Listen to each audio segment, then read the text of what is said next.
Please remember this. In this life, the only person who can truly save you is yourself. What really pulls you out of a tough situation isn't time, luck, or someone suddenly showing up to help. It's your mindset. The strength you build while facing challenges, the perspective you gain, and your ability to let go. So how do we build a strong, healthy mindset? How do we stay steady and win in a world full of uncertainty? Welcome to this 10-minute deep dive series where we break down powerful books that can actually change the way you think.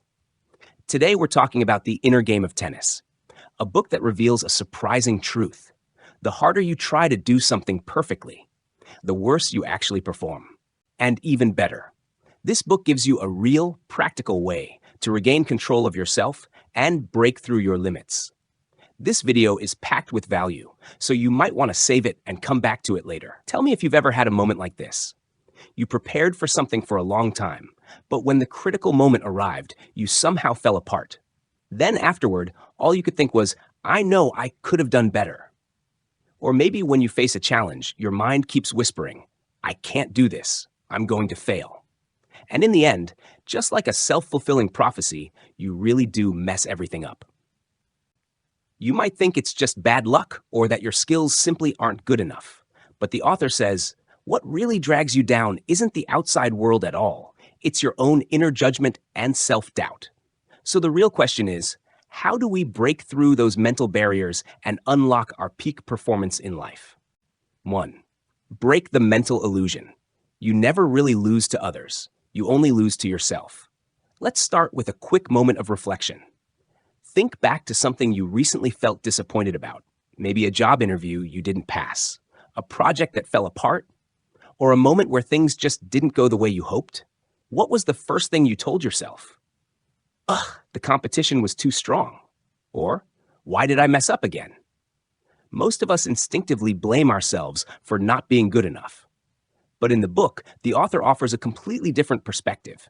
Every external failure is actually the collapse of an inner game. When the author was coaching tennis players, he noticed something fascinating. Some players were incredibly stable during practice.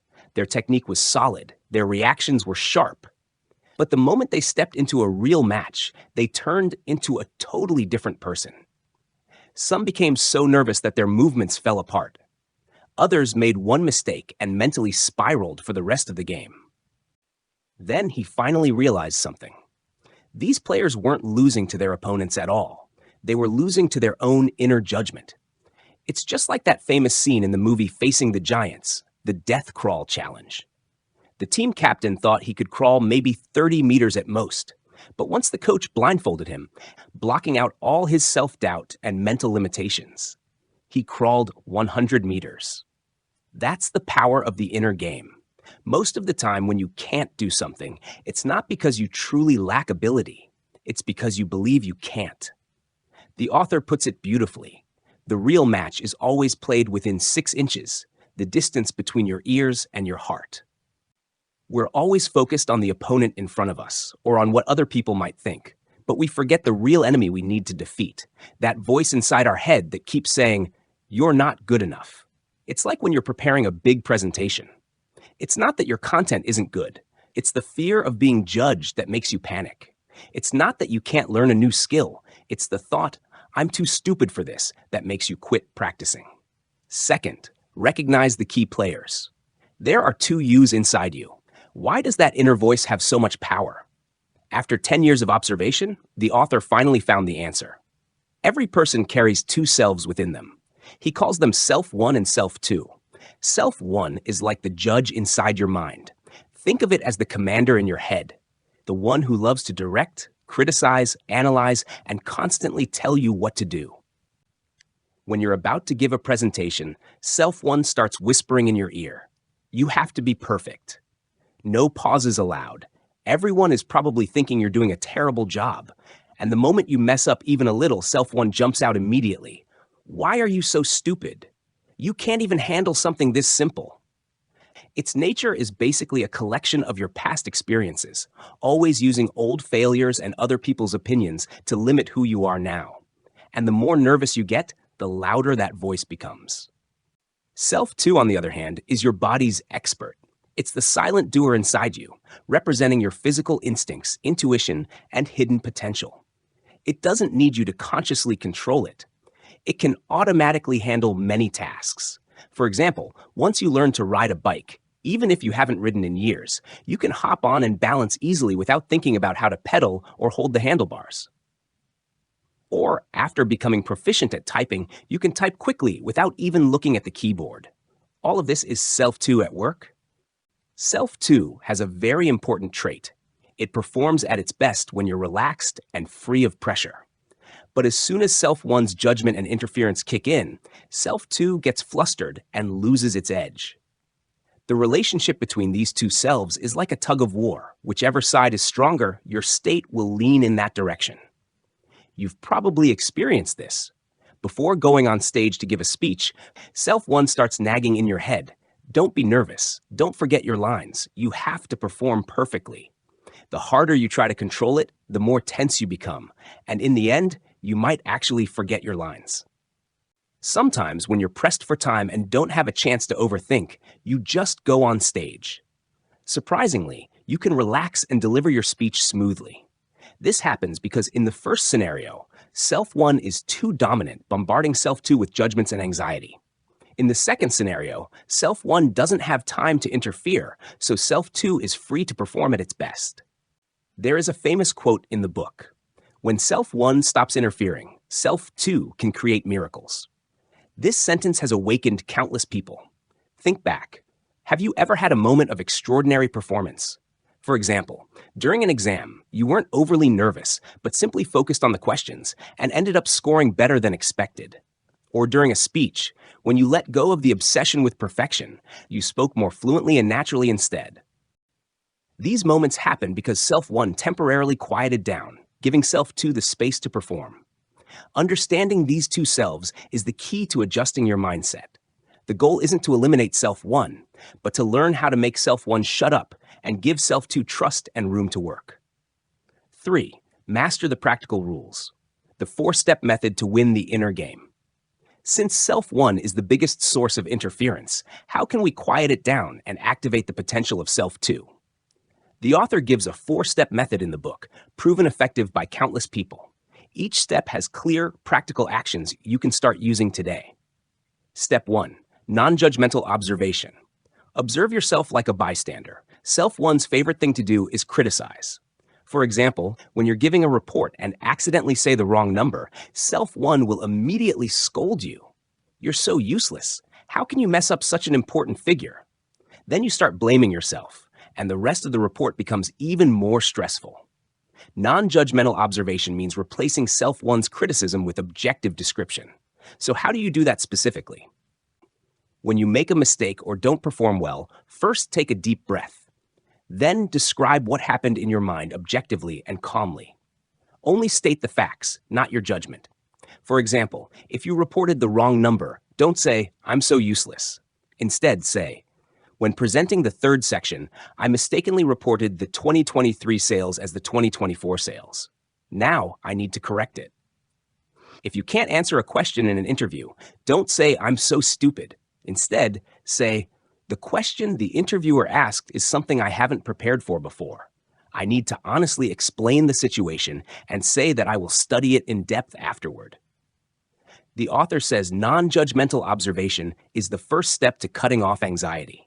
Because when you only describe the facts, Self-1 has no room to launch attacks or criticism, and you won't fall into emotional exhaustion. Instead, you can calm down quickly and start thinking about how to solve the problem. You can start practicing this today. No matter what happens, first say to yourself, "What just happened?" instead of, "Why am I so bad at this?" If you keep doing this for 1 week, you'll notice that your mindset becomes much calmer and your ability to solve problems improves. Step 2. Replace verbal commands with mental imagery. Activate Self-2. Self-1 loves giving verbal orders, such as "do not be nervous," "calm down," or "do your best." But these verbal instructions are not only ineffective, they actually make you more nervous. Because when you tell yourself, "do not be nervous," your brain only registers the word nervous, which intensifies the emotion instead of reducing it. Meanwhile, self too responds far better to images than to words. So the author suggests using visualization instead of verbal commands to activate the potential of self too. The process is very simple. Before doing any challenging task, spend 1 to 2 minutes with your eyes closed and clearly visualize yourself successfully completing the task. The more detailed, the better. Include visual, auditory, tactile, and even olfactory details. For example, if you are participating in a public speaking contest, imagine yourself standing on the stage, wearing appropriate clothes, smiling, and delivering your opening lines with a strong, confident voice. Picture the audience attentively listening, occasionally nodding. Imagine reaching the exciting part of your speech, and the audience erupts into enthusiastic applause. Feel the vibrations of the clapping. Visualize the moment after finishing your speech, when the judges smile in approval and look at you with admiration. The book shares a case study. A tennis player kept making mistakes during his serve. Instead of teaching him a new serving technique, Gallwey asked him to spend 10 minutes every day visualizing himself performing the perfect serve. He imagined the height of his toss, the force of his swing, and the exact spot where the ball landed on the opponent's court. After 2 weeks of this practice, the player's serving success rate improved by 30%. This is the power of visualization. It directly sends the message, "I can do this," to self too, allowing self too to naturally replicate the image in real action and perform at a higher level. You can try this yourself. If you have an important client meeting tomorrow, spend 5 minutes tonight before bed visualizing the interaction with the client. See yourself confidently presenting the product, the client listening attentively, and calmly answering any questions they ask. Finally, imagine both sides happily signing the contract. Believe me, this kind of visualization will make your communication go much more smoothly the next day. Step 3. Let go and trust self too. Stop over-controlling. This is the most essential and also the hardest step. Learn to release control, hand over the lead to self too, and stop self one from micromanaging everything. The author says in the book, trust is the key to unlocking self two's potential. The more you trust it, the more surprises it can deliver. Many people fail to perform well, not because they lack ability, but because self one tries too hard to control everything, constantly telling self two what to do, which prevents self two from acting naturally. For example, when learning to drive, if the instructor keeps shouting instructions like step on the brake, check the rearview mirror, you end up flustered and clumsy. But when the instructor gets out and lets you drive on your own, you gradually find the feel for it and keep improving. This happens because, without external control, self too can respond instinctively based on the situation. How do you let go? First, you need to be clear with yourself. I am ready.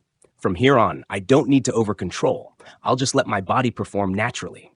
For example, if you're about to take an exam and you've already reviewed everything thoroughly, before entering the exam room, tell yourself, I have learned everything I need to. From here on, I don't need to overthink. I'll just follow my instincts and answer the questions. Next, if self one starts bossing you around again, silently say to it in your mind, thank you for your reminder, but now I need to handle this myself. You can take a break. Then bring your focus back to the present task. Concentrate on doing rather than thinking. As the author says, self too already knows what to do. You just need to give it the chance. Trust that after all these years of learning and experience, your self too has developed strong abilities. As long as it's not interfered with by self one, it can get things done well. Step 4. Calmly review. Replace outcome-based judgment with a growth perspective. After something is over, many people fall into two extremes. Either they become complacent because of success, or they self-criticize because of failure. But Gallwey tells us that the truly valuable approach is to calmly review the situation, looking at the results through a lens of growth, rather than judging yourself based on the outcome. How do you do this specifically? Whether things succeed or fail, don't rush to evaluate yourself. Instead, ask yourself 3 questions. Which actions were effective? For example, if your presentation went very well, was it because you rehearsed many times beforehand, or because you included vivid examples in your presentation? Which areas could be improved? For example, if you didn't pass an interview, was it because you didn't know enough about the industry, or because your answers lacked clear logic? What can I do next time when facing a similar situation? For instance, for the next interview, I will research industry trends in advance and structure my answers point by point before elaborating. These 3 questions focus only on actions and improvements, not on whether I'm good or bad. This allows you to learn from the outcome without falling into emotional drain. Gallwey writes in the book that every experience is an opportunity for self to learn. What matters is not whether you won, but whether you grew from it. For example, if you prepared a proposal and your manager said it wasn't comprehensive enough, don't rush to call yourself useless. Instead, think, which parts were not thorough enough? How can I make it more complete next time? When you pay attention to these details in your next proposal, your skills get stronger each time you review yourself, and your mindset becomes more stable. Part 4. Upgrade your mindset. Shift from proving yourself to developing yourself. Once you've learned these 4 steps, you can already handle most situations where inner conflict appears. But if you want to change your mindset at the root, you need to upgrade your entire way of thinking from a proving mindset to a developing mindset. A proving mindset is the mindset of self-won. You do things to prove that you are excellent, to avoid being looked down on. For example, you work hard so the boss will think you are reliable. You learn a new skill so you can look good in front of friends. The problem with this mindset is that once you fail, you immediately feel worthless because your value is tied to the outcome. A developing mindset is the mindset of self-to. When you do something, it's to improve yourself and explore your potential. For example, you work hard to learn more skills. You acquire a new skill to experience new joys. With this mindset, failure is no longer a reason to deny yourself. Instead, it becomes an opportunity to improve. In the book, the author introduces a tool called the growth compass to help you switch your mindset. Whenever you do something, ask yourself 2 questions. 1. Are my current thoughts aimed at proving myself or at developing myself? 2. If I fail, what can I learn from it? For example, if you are learning to write, a proving mindset would think, if I write poorly, others will laugh at me. But a developing mindset would think, it's okay if I write poorly, I can improve with more practice. Behind this lies a profound philosophy. Life is not a test where you need to prove yourself, but a journey to explore your potential. You don't need to prove anything to anyone, not even to yourself, because your value is never determined by results, but by whether you are growing. Hearing this, don't you suddenly realize that those moments that made you feel crushed weren't because you weren't good enough, but because you were fighting with yourself? The most powerful part of this book is not teaching you how to defeat your opponents, but how to reconcile with yourself. You no longer judge yourself with self-1. Instead, you trust yourself with self-2. You will find that you are stronger than you imagined. Today, here is a 21-day practice task for you. For the next 21 days, practice 1 step of the 4-step method each day. From day 1 to day 7, practice non-judgmental observation. Record 1 thing each day. From day 8 to day 14, practice visualizing your desired outcome. Spend 5 minutes each day visualizing. From day 15 to day 21, practice letting go and letting it happen. When doing something small, trust your body. After 21 days, you can share in the comments how you've changed, whether you are less nervous during presentations or learning new skills has become smoother. Remember the author's words. Relaxation and focused states are not achieved by trying too hard, but naturally arise when self-1 quiets down. You already have the potential to win. You just need to give self-2 a chance to shine. May we all continue on the path to becoming our better selves, going further and further until we shine brightly. I wish everyone success in achieving their goals. If you found today's content helpful, don't forget to follow, save, and revisit it repeatedly. Next, I will share more books and methods to improve yourself. See you in the next book.